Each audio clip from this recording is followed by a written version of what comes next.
खुलुमबाय बे समाव बडलेण्ड एंखं टेलिभिजननि स्टुडिय'आव आंनि हा ब्रह्म। खुलुमबाय आं ज्योति बसुमतारी। दिनैनि गाहाय रादाबफोराव दङ। संग्रा गेस सिलेन्डारनि बेसेना बारायदों। गिबि मन्थ्रिया गोदान बोसोरनि गिबि सानाव खौरांगिरिफोरजों सावरायदों। माजबाटआव सानै आइजोआ जिनाहारि खालामजानायनि दाबि दैखांदों। 3 जानुवारियाव इभिक्सन खालामनाया जाबावगोन। 20 फेब्रुवारियाव अरुणोदय मुलाम्फागिरिफ्रा 8,000 रां मोनगोन। दानिया फैदो आबुं रादाबाव।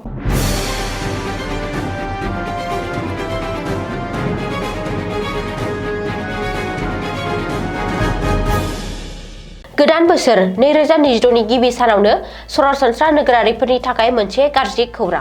गोदान बोसोरनि गिबि सानावनो हादोरनाङै कमार्शियेल गेस सिलिन्डारनि बेसेना बांदों। सोरखारा PNG नि बेसेनखौ खमायदोंब्लाबो फालांगियारि गेस सिलिन्डारनि बेसेनखौ बारायनाय ग्राहकफोरखौ जिंगासिहोदों। IOCL नि रिपर्ट बायदियै 2023 मायथाइनि नबेम्बर दाननि उनाव गिबि खेबनि थाखाय कमार्शियेल सिलिन्डारनि बेसेना 100 रांनिबो गोजौआव बांदों। मख'नो गोनांदि आसामाव एबा गुवाहाटी नोगोरमायाव कमार्शियेल सिलिन्डारनि बेसेना 111 रां बांनानै 1886.50 रां जाबाय। अब्लाबो गोजोनथाव बाथ्राया बेनोदि बे बाराव न'आव बाहायग्रा गेस सिलिन्डारनि बेसेनाव जेबो सोलायनाय जायाखै। IOCL नि खारथि बायदिब्ला नखरारि सिलिन्डारनि बेसेना दिल्लीआव 853 रां, कलकातायाव 879 रां, मुम्बाइआव 852.50 रां, चेन्नाईआव 868.50 रां आरो गुवाहाटीआव 902 रां। मख'नो गोनांदि थांनाय 2025 मायथाइनि एप्रिल दानाव न'आव बाहायग्रा गेस सिलिन्डारनि बेसेनखौ 50 रां बांहोनाय जादोंमोन। गुवाहाटी नोगोरमानि कयनाथरायाव गोदान बोसोरारि गिबि सानखौ लोब्बा लानानै गिबि मन्थ्रि डक्टर हिमन्त बिश्व शर्मानि सावरायनाय हाबाफारि। गोदान बोसोराव सोरखारा मा हाबा मावनो बिथांखि लादों बेफोरखौ फोरमायथिदों गिबि मन्थ्रिया। मख'नो गोनांदि गिबि मन्थ्रि डक्टर हिमन्त बिश्व शर्माया बोसोरफ्रोमबो गिबि सानाव कयनाथरायाव खौरांगिरिफोरजों लोगोसे सावरायनाय हाबाफारि खुङो। बे हाबाफारियाव गिबि मन्थ्रिया थांनाय समफोराव सोरखारा मावनाय खामानि आरो फैबाय थानाय समाव मावनो थांखि लानायनि सायाव खौरांगिरिफोरजों सावरायो। गिबि मन्थ्रिया फोरमायनाय बादिब्ला गुवाहाटी सा गुवाहाटी फोनांजाबग्रा दालांखौ फेब्रुवारियाव बेखेवगोन। बे दाननि 17-18 अक्ट'आव गाहाय मन्थ्रिया 32 किल'मिटार गोलाव काजिरङा एलिभेटेड करिडर बिथांखिनि थाखाय अन्थाइ खाम्फा गायसनगोन। गहपुर आरो नुमलिगढ़ दैमा टानेल प्रजेक्टनि गेजेरजों रेल खारगोन। बे बिथांखिनि खरसाया सिगांनि 12,000 कौटि रांनिफ्राय बांनानै 20,000 कौटि रां जाबाय। फेब्रुवारि दानाव गाहाय मन्थ्रिया क'क्राझार आरो गेलेमफु रेल लाइननि थाखाय अन्थाइ खाम्फा गायसनगोन। गहपुर नुमलिगढ़ टानेला जानायनि उनाव जानथाया 240 किल'मिटारनिफ्राय 35 किल'मिटार खमायगोन। बबेखानि थाबैनो गुवाहाटी बिरखं गाथोननिफ्राय जालुकबारिसिम एलिभेटेड करिडरनि थाखाय गनायथि मोनगोन। गुवाहाटी बिरखं गाथोनाव एर'सिटि लुनाय जागोन। सिगांनि गुवाहाटी मेडिकेल कलेज देहा फाहामसालिनि गोजाम बिल्डिंखौ आबुङै सिफायनानै गोदान बिल्डिं लुफुंनाय जागोन। गुवाहाटी मेडिकेल कलेज देहा फाहामसालिखौ 2,200 कौटि रां खरसा खालामनानै गोदानै जौगाखांहोनाय जागोन।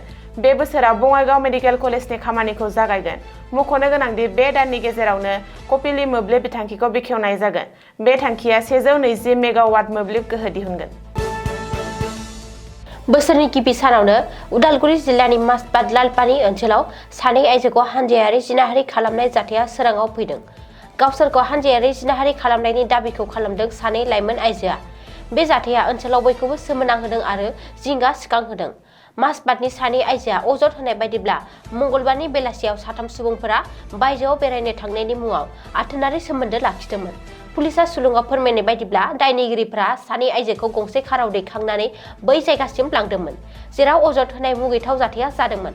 बे जाथायनि हेंथायै एजाहार होनायखौ बिथा खालामनानै उदालगुरि पुलिसआ साथाम सुबुंखौ हमदों। बबेखानि हमजानाय बै साथाम दायनिगिरिफोरा आबिर रहमान 19 बोसोर बैसोनि, इनामुल हक 19 बोसोर बैसोनि आरो गारि ड्राइभार राफिकुल इस्लाम 35 बोसोर बैसोनि होननानै सिनायथिदों।